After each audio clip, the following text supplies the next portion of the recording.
Okay guys, hi guys, if you're new here, I'm Anais and this is my YouTube channel. I am here to talk to you all about how I got into the world of marketing. So I have been in marketing for a little over 3 years now. I feel like I'm a veteran in it. I'm not. There's people out there that have been in the world for 10 years, but I feel like in this new age of everybody wanting to be in marketing and like social media marketing, specifically influencer marketing, I feel like I wish I had something like this to look back on and find on YouTube or like TikTok and learn how to get into this industry. So I'm gonna break this video down into kind of little parts. The first, I'm going to talk about my uni experience and what I did, also touching a little bit into A levels, and then I'm going to go in and talk about what my first job was going into my second and now what I'm currently doing now. Within that, I feel like my biggest thing I want to say, if you're someone who wants to get into marketing, does not matter what experience you have, does not matter what uni degree you have, I genuinely feel like marketing is all about being creative. And if there's a will, there's a way, and like I genuinely feel like I had that. Obviously I will go into detail. I did a fashion marketing degree.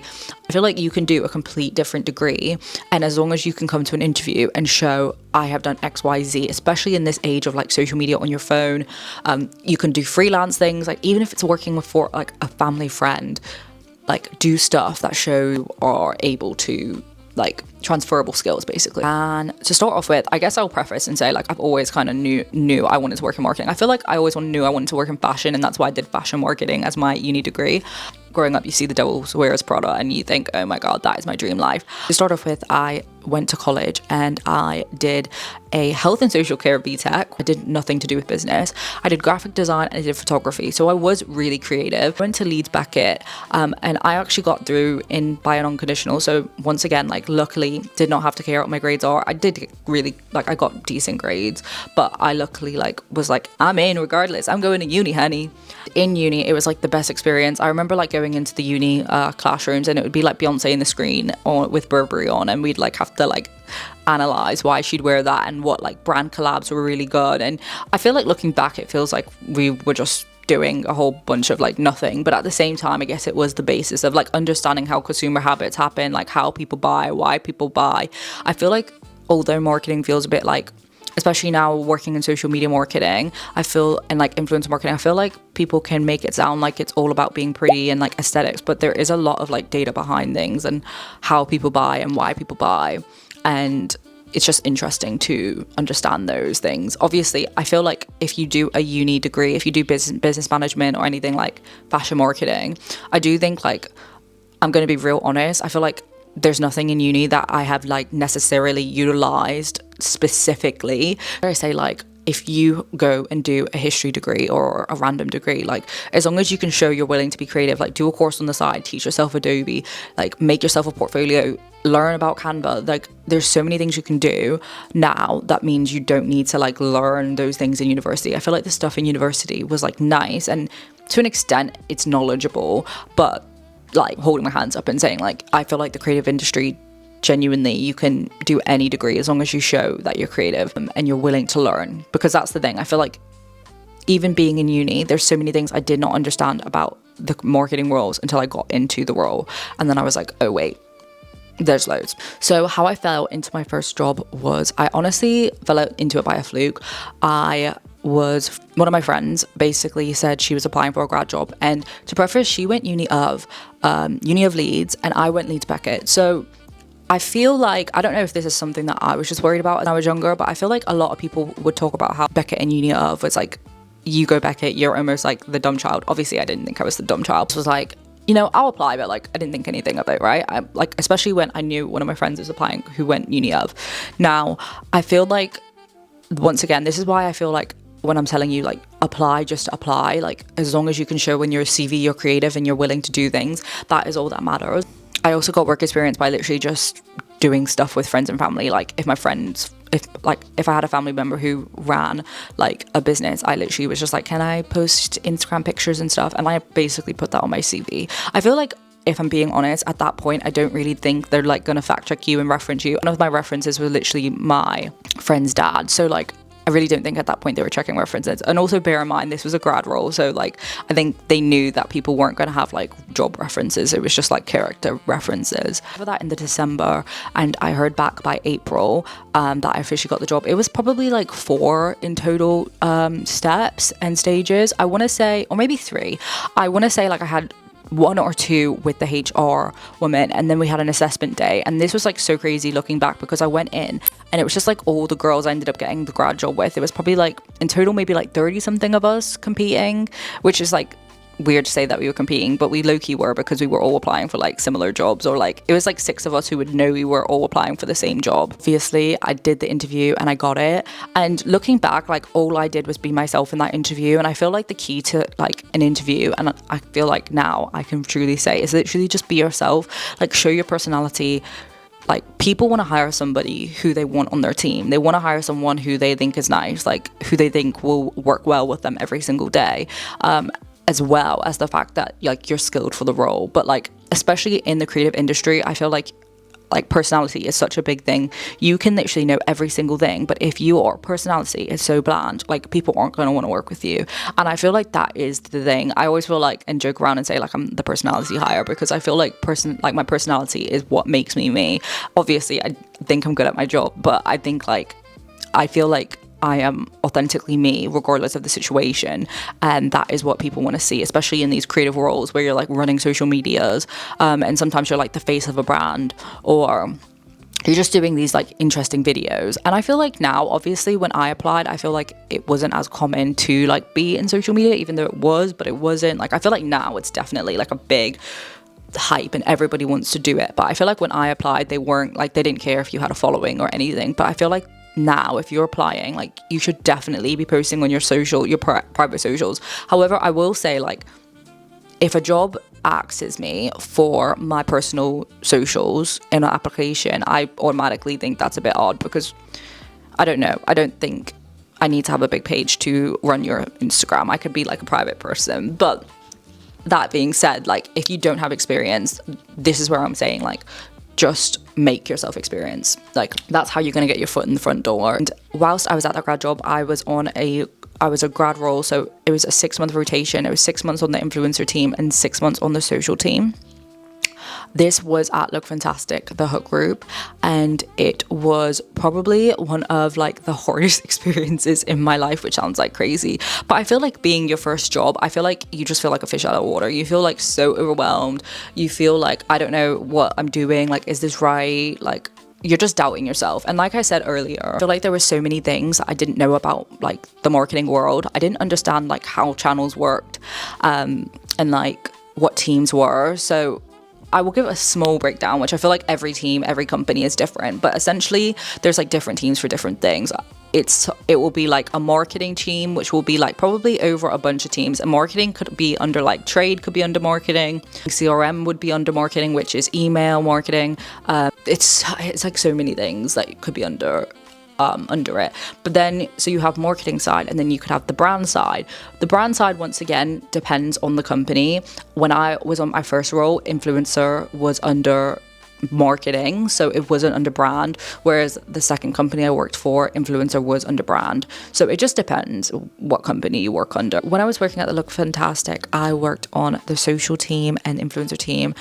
When I was on the influencer team, this was like strictly working with like discounts. So we would like make briefs essentially, and it would be like, we want to know what your holy grail products are this season, right? And if it was like Easter, we would talk about Easter or whatever, and then we'd have like our messaging, so it'd be like 20% off.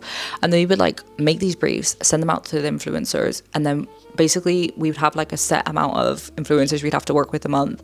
I'd reach out, negotiate, get their content back, and then it would go live.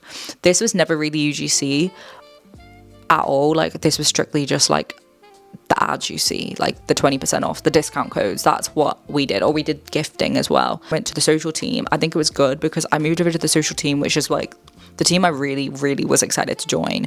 And because I already had experience on the influencer side, it was nice because I was able to bring that over to the social team and like explain like how we should be negotiating better, or how we should be doing like stuff with influencers. And I feel like that was really interesting. And I worked on this team, I did specifically the beauty box content. So this was all Look Fantastic's own products. So with that, I basically owned my own budget. I like did so much into it, which was like so cool, especially in my first role. But like I said, it explains why I was like very overwhelmed. But I then took a break after that job because, like I said, I was just exhausted by the end. So I took a break. I went into being full-time as a lash tech, which I have said a few times on this YouTube page that I do lashes on the side. I now do them part-time. I only do it on a Saturday, but at that time I went full-time to do lashes because I just thought, you know what, I wasn't like, I feel like I was like, oh, wait a minute, we have to work for the rest of our life. That's crazy. I'm only 21. I was like, I want to just like do something more fun. So I ended up doing my lashes, and honestly, I would not change that for the world. I feel like there's stuff that about owning your own business that like no job will ever teach you. So I learned about how to do taxes and like a crazy bunch of stuff. So I am grateful for that year, and I did that for a year, and then I went into my last role, which was social and brand lead. So this was across 4 brands. 1 was in Ireland and 3 were in the UK. The best known one you guys will know will be Simply Be. The rest, I'm not too sure. They were like little small. So essentially they were called Heritage for the company I worked for, and they were just like smaller companies, like sister companies of the bigger ones. So some of the bigger ones were like JD Williams, we had Giacomo. So I was essentially working for like the smaller sister brands of these companies. In this role, I was a social lead and brand lead. So I pretty much did more social, but my title did sit on brand because it was a split role before I joined. On this team, I did social influencer and brand. So that was anything to do with like posting the socials every single day. I worked with influencers to get UGC content and to get content for a page. This was also like, since they were smaller brands, I would source it for website as well. And if we needed like any trade activations, like we had 20% off, I would find influencers to talk about that. And then I would also go to the brand shoots, and we would like pick out the clothing, we'd have a stylist in, and that was really cool, and I really enjoyed that role. Yeah. And then I went into my social job currently. But I feel like with applying for all of these jobs, my first job I applied for was literally just like, I would say like luck, because I applied for 1 job and I got the job. My second job, it was a lot more. My second corporate job was a lot more applying. I want to say I applied for over 70 jobs in total. I had about 7 interviews. I had 5 final stages, and then I finally got offered 1. So that really shows how much harder it is compared to the first time when I literally applied to 1 and got it. And then the second time around, I had to apply to 70. Like, crazy to think about. And then the third time I applied, I actually didn't apply to that many. I think because I was in a job, I probably found it a little bit easier because I was obviously going from freelance to a corporate job. I think it was a bit harder that second time around. But the third time I probably applied to like 20 jobs, and I wasn't like fully properly applying because, like I said, I wasn't really I wasn't definite on leaving my place. It was like a lot of internal things that I was like, okay, it's time to leave. To finalize, I guess I want to say what I think you should do going forward to get these jobs. Okay, I said this already, but I truly think that you guys need to be yourself. You know, do not make up like silly answers and like pretend things. Like, I feel like being yourself is the key to it, and like really looking at social media and analyzing it and like understanding it. And if that's influencers as well, looking at influencer and being like, why do I want to buy from you? What do you do that's unique to other people? And like watching how trends look. And like, I feel like in interviews, I always talk about different media platforms. Like, I actually am a sucker for LinkedIn. I love looking at LinkedIn, but I love looking at like new platforms that have trends emerging, like Substack. Is that something, you know, you can go on Pinterest? Like, there's so many things out there that have like endless amounts of trends and like new things, and like really understanding like when trends come in. I feel like in my latest interview, like for this job, because I only got this job back in October, I was talking about how like it's the rise of like 2016 energy, and everybody's like being like trends are coming back, and everyone's kind of like pushing away from media. And like now I feel like it's a huge thing. Like, people were junk journaling, and people were kind of like saying the rise to the hate of AI, and I feel like I like low-key caught that early, and like that those are the things that like in interviews people want to see. They want to see that. And I really feel like showing not only personality, but like showing how you can stand outside of the box. So if that's making like a creative CV, I always, when I'm applying for jobs, have a creative CV, and I have a website, so I can have a website and a creative CV, and I send this to them in email, I put this at the end of my cover letter every time, and it just sends them directly there. I also feel like get creative with these creative CVs. Like, I'll try to include what mine looks like on the screen, but like I usually have like UGC examples if I have any, and if you don't have any, like make some. Like, get a product at home, show it on the screen, swatch it, show it, like show the things that these brands want to see. Also, like, become the brand. Like, if I'm doing like a presentation for the brand, I am literally replicating what their stuff looks like. Like, I'm not coming up with my own pretty background. Like, I'm literally looking at their website and being like, okay, this is the font they use, this is the colors they use, like thinking like that. I feel like these things feel like they want to see someone who is the brand, you know, who reps the brand. And I feel like I always try to like put a personal reason of why I want to work there. And I feel like when you work in these creative industries, you are lucky enough to actually want to work for companies because you like genuinely like them. Like, I feel like I would never apply for a role that I wouldn't want to work for, because we have the choice. Like, working in these creative industries, I just think if I'm going to work in a fun industry, I'm going to do it for a company I love. And that's why I will like put my all into it. This is a really long video. I feel like I probably have like not fully explained every single thing, but if you have enjoyed this video and you want to see more things about marketing and how you should get into it, if you want any tips and tricks, or maybe like something I've said, you want to hear more details or have a question for me, drop it in the comments. I will happily answer. I feel like before uni, I really wanted to know so many things, and I feel like I'm very lucky and grateful. I've worked for some amazing companies. I feel like I have loads of experience, and there's still so much to learn. Like, there's people who have been in the industry for 10 years, like people who have seen the industry completely change.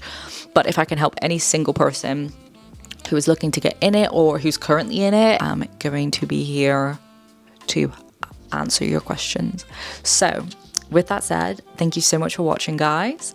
I hope you enjoyed watching this video. My next video will most likely be a vlog, but if it is not, maybe it'll be a sat down talking video. I'm trying to do more of these because I like yapping at you guys, and I hope you like hearing me yap.